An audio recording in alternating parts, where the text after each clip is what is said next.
नमस्कार, आप देख रहे हैं सी न्यूज भारत में। हूं आपके साथ स्नेहा सिंह। वक्त हो गया है न्यूज बुलेटिन का। इस बुलेटिन में हम जानेंगे कहां यूएसएस फाउंडेशन द्वारा नेशनल गर्ल चाइल्ड पर कार्यक्रम का किया गया आयोजन और कहां कांग्रेस ने लिया स्थानीय समस्या को निपटाने की प्रतिज्ञा।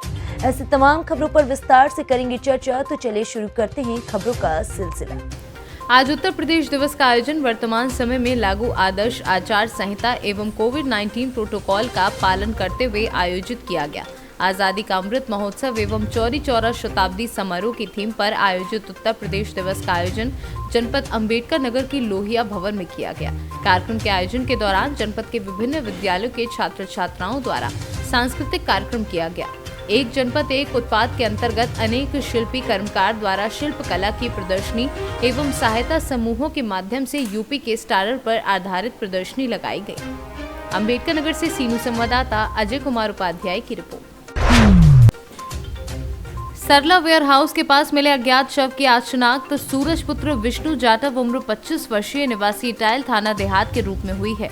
उक्त मामले में सिटी पुलिस ने मर्ग कायम कर मामले को जांच में लिया था, जिस पर से परिजनों ने शिकायत पर सूरज की हत्या करने का मामला सामने आया है।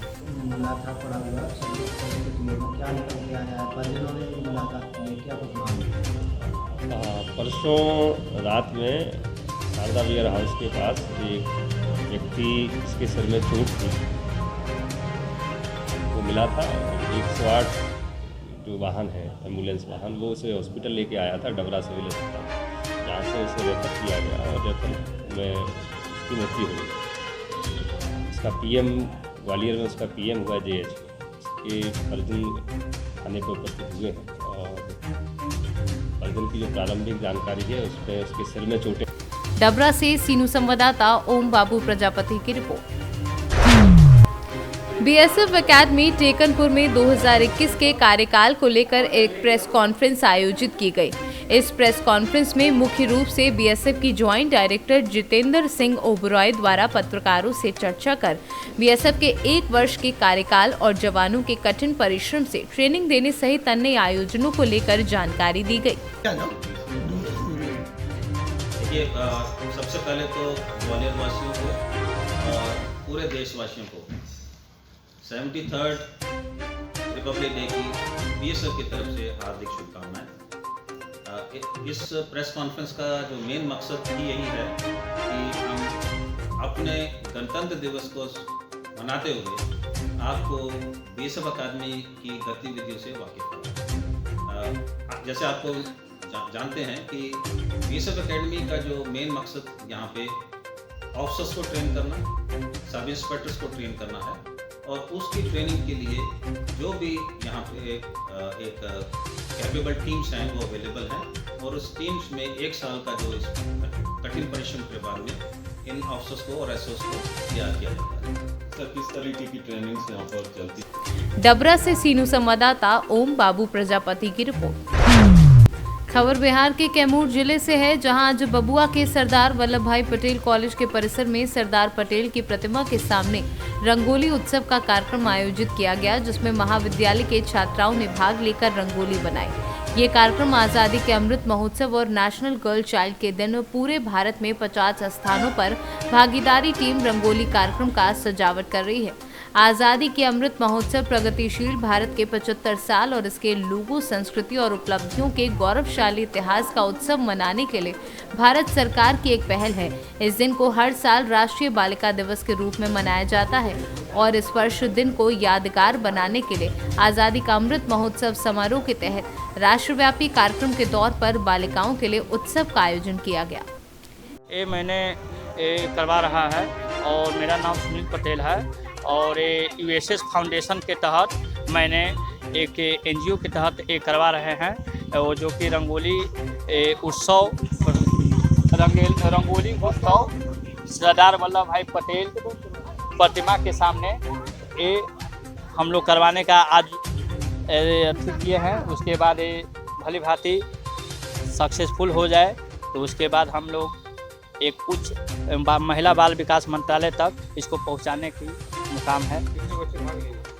टोटल 9 बच्चे हैं और इंक्लूडिंग में 10। यहाँ पर कलाकारी के लिए आगे हाँ, उसके लिए जो सर्टिफिकेट महिला बाल विकास मंत्रालय की तरफ से एक सर्टिफिकेट मिलेगा और उसके लिए इतना ही तक अभी तक है। क्या नाम है आपका?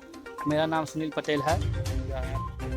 इसके हम यहाँ के एनजीओ के तहत के फाउंडेशन के कार्यकर्ता हैं और ये सारे जिम्मे मेरे ही हैं, मैं ही करवा रहा हूँ इसको। यूएसएस फाउंडेशन के द्वारा बनवाया जा रहा है। यहाँ के हमारे हेड हैं सुनील सर, इनके छत्र छाया में इनके बताए गए निर्देशों के अनुसार हम लोग ये बना रहे हैं। काफ़ी सुनहरा अवसर मिला है, बहुत खुशी मिल रही है। हमारी सारी टीम मेंबर्स इसमें लगी हुई हैं। दे आर वेरी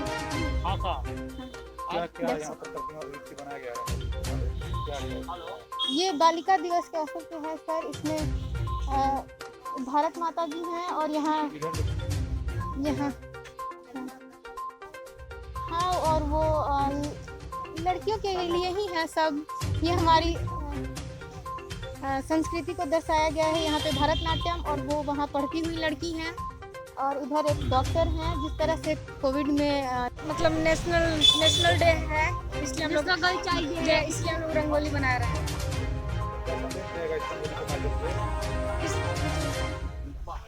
इस रंगोली के माध्यम से ये संदेश रहेगा कि मतलब जैसे हम डॉक्टर हम लोग कोविड में जब हम लोग का मदद करते थे, ऐसे ही हमारे फ्रेंड लोग भी बनाकर उन लोग को थोड़ा हम लोग दर्शकों को दर्शाना चाहते थे। जूली पटेल। कैमूर से कैमरा पर्सन पिंटू तिवारी के साथ धीरेन्द्र कुमार सिंह की रिपोर्ट। विधानसभा की गर्मा गर्मी में जनता को रुझाने के लिए पार्टियां नए नए चुनावी वादों के साथ जनता के बीच जा रही हैं। कोई बिजली मुफ्त की बात कर रहा है तो कोई रोजगार देने की बात कर रहा है। वहीं कांग्रेस जनता को रुझाने के लिए प्रतिज्ञा पत्र में किए गए वादों के साथ जनता के बीच में है, जिसके लिए मैनपुरी के कांग्रेस पदाधिकारी प्रेस कॉन्फ्रेंस कर मीडिया से रूबरू हुए। मीडिया से वार्ता करते हुए शशि भूषण मौजूदा सरकार पर बरसते हुए बोले कि सरकार ने महंगाई इस कदर बढ़ा दी कि आम आदमी का गुजारा मुश्किल हो गया है, केवल जनता को ठगने का काम किया है। योगी सरकार ने केवल और केवल सांप्रदायिकता और भय का माहौल बनाने का काम किया है। आपको मैनपुरी सदर से आपको प्रत्याशी बनाया है, तो क्या मुद्दे रहेंगे आपके, किस मुद्दों को लेकर जनता के बीच में जाएंगे? अगर विधानसभा 107 से प्रत्याशी के रूप में आदरणीय प्रियंका गांधी जी ने उतारा है, अगर यहाँ की जनता मैनपुरी विधानसभा की जनता अगर हमें चुनती है तो हम जनता की आवाज़ को उठाएंगे और पूरा काम कराने के प्रयास। जैसे कि हम जहाँ भी जाते हैं, जिस गांव में जाते हैं, वहाँ जनता की बहुत ही समस्या है, बहुत गंभीर समस्या है, जिससे कि गांव गली की सड़कें उसमें निकलने की रास्ते नहीं हैं और बहुत सारी समस्याएं हैं कि उसमें महिलाएं हमारी बहुत ज़्यादा उससे हैं, जिसके लिए घर भी नहीं है, निकलने के लिए सड़क भी नहीं है, सड़कों पे पानी भरा हुआ है। ये प्रेस कॉन्फ्रेंस करी, क्या उद्देश्य, किस उद्देश्य से ये प्रेस कॉन्फ्रेंस? ये आज हमने जो प्रेस कॉन्फ्रेंस किया है 107 मैनपुरी विधानसभा का एक प्रतिज्ञा पत्र हमारी कैंडिडेट ने यहाँ की जो लोकल समस्याएं थी मैनपुरी और पुरावली की, उसमें जनता के बीच में जाके जनता की जो समस्याएं हैं, जैसे हम लोगों के संज्ञान में आया कि उत्तर प्रदेश के अंदर मुंह के कैंसर सबसे बड़े मैनपुरी जिले के अंदर है। अस्पताल है, अस्पताल के अंदर साधन संसाधन है, मगर उसको चलाने वाला कोई नहीं है, प्रशिक्षित डॉक्टर कोई नहीं है। ये हमारी संज्ञान में था, तो उसके लिए भी हम ये जैसे ही अगर हमारी कैंडिडेट जीतती है तो सबसे पहले वो सब साधन चालू करवाए जाएंगे, अच्छे डॉक्टर दिए जाएंगे। दूसरी बात ये थी कि जो कर्मचारियाँ हैं उनको न्याय पंचायत में न्याय नहीं मिल रहा है, उसके लिए है आलू मंडी एक चालू करवाई जाएगी मैनपुरी के अंदर, उसके लिए है जो भू माफियाओं ने ज़मीन ले लिए लोगों की उनको वापस दिलाया जाएगा। ये सारी चीज़ें हमने ये प्रतिज्ञा पत्र में ली। स्थानीय स्तर पर कांग्रेस को मजबूत करने के लिए क्या कदम उठाए जा रहे हैं? मैनपुरी से सीनू संवाददाता जाजिब उमर की रिपोर्ट। जहां एक तरफ कोरोना के संक्रमण को देखते हुए चुनाव आयोग ने पूरी तरह से चुनावी रैली और कैंपेन पर 31 जनवरी तक रोक लगाई है, तो वहीं बुलंदशहर प्रशासन द्वारा कोरोना की अनदेखी करते हुए मंडी बाजार लगवाया जा रहा है, जहां हजारों की तादाद में भीड़ पहुंच रही है। तमाम कोरोना गाइडलाइंस का खुलेआम उल्लंघन किया जा रहा है। तस्वीरों में आप साफ देख सकते हैं कि किस तरीके से लोग बिना मास्क और बिना सोशल डिस्टेंसिंग का ध्यान रखे बाजार में नजर आ रहे हैं। बुलंदशहर से सी न्यूज संवाददाता नितिन सिंह की रिपोर्ट। तेज रफ्तार और लापरवाही अक्सर सड़क दुर्घटना का कारण बनती है। इसी लापरवाही के चलते एक तेज रफ्तार ट्रक ने बाइक में टक्कर मार दी, जिसके चलते 2 बाइक सवार गंभीर रूप से घायल हो गए। मौके की सूचना मिलती तुरंत पुलिस हरकत में आई और घटनास्थल पर जा पहुंची। ट्रक टक्कर मारकर 2 गुनी तेजी से वहां से फरार हो चुकी थी।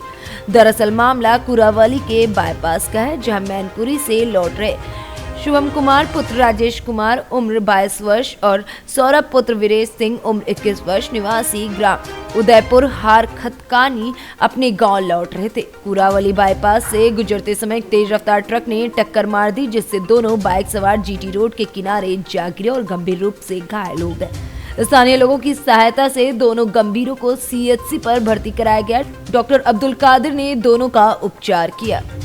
आपका राजेश कुमार। ये एक्सीडेंट किसका हुआ है ये अभी? ये हमारा बेटा है और एक अशोकपुर के दिव्यांग सिंह है, उनका बेटा है। नाम क्या है आपके लड़के का? शुभम कुमार। अच्छा, ये हुआ कैसे, एक्सीडेंट कैसे हो गया? ट्रक से हुआ है। ये लोग बाहर से जा रहे थे, ये ट्रक आ रहा उसने टक्कर मार। ये ट्रक वाले का पता चला, नंबर पता चला इसका? नहीं, नंबर से मंदिर का भगा ले। अब क्या स्थिति है बच्चों की? रिपोर्ट है, इलाज चल रहा है। डॉक्टर साहब, ये कुरावली बाईपास पे जो एक्सीडेंट हुआ है, क्या मामला है ये शिवम सनाफ राजेश और सौरभ सनाफ वीरेंद्र सिंह है। ये जो लोग बाइक से जा रहे थे और ट्रक के टक्कर से जो है ये गिर गए हैं, जिसकी वजह से इनकी पैर में चोट आई है और एक की न्यूज़ से क्या टीचर्स भी लगाए गए हैं? हाँ, इनकी जो टाँगे लगाए जाएंगे, पैरों में मतलब चोट ज़्यादा है तो टाँगे लगाए जाएंगे और एक जो शिवम के सर में चोट है उनके टाँगे लगाए जाएंगे। कोई गंभीर मामला तो नहीं है? नहीं, गंभीर मामला है।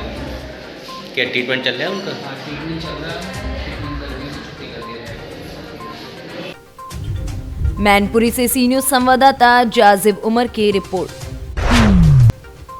सुगौली के छगराहा के समीप न्यायाधीश की कार के ठोकर से एक व्यक्ति की मौत हो गई। घटना के बाद आक्रोशित ग्रामीणों ने छपवा मोतिहारी मुख्य पथ को जाम कर दिया। करीब 5 घंटा छपवा मोतिहारी मार्ग जाम रहा, जिससे वाहनों की लंबी कतार लगी और यात्री जाम में फंसे रहे। वहीं न्यायाधीश लिखी कार पर सवार लोगों को पुलिस अपनी अभिरक्षा में रखी रही ताकि किसी तरह की कोई बात ना हो। घटना से नाराज उग्र लोगों को देखकर अन्य थाने की पुलिस को भी बुलाया गया। मोतिहारी से सी न्यूज संवाददाता वीरेंद्र कुमार गुप्ता की रिपोर्ट। जनपद प्रयागराज के यमुना पार नैनी क्षेत्र में विधानसभा चुनाव 2022 के दृष्टिगत पुलिस अधीक्षक जमुना पार सौरभ दीक्षित एवं सीओ करछना राजेश कुमार यादव के नेतृत्व में आज नैनी थाना प्रभारी कुशल पाल सिंह के साथ चौकी इंचार्ज एवं सीआरपीएफ बल के साथ आज एग्रीकल्चर महेवा डांडी मडोका सीओडी गेट मामा भांजा तालाब एवं भाड्रा क्षेत्र में पुलिस अधिकारियों के साथ पैदल गश्त की गई एवं अपील की गई कि किसी तरह के किसी भी व्यक्ति से डरने की जरूरत नहीं है। प्रयागराज से सी न्यूज संवाददाता मंगला प्रसाद की रिपोर्ट। फिलहाल इस न्यूज बुलेटिन में बस इतना ही। देश विदेश की ऐसी तमाम खबरों को देखने के लिए बने रहें सी न्यूज भारत के साथ।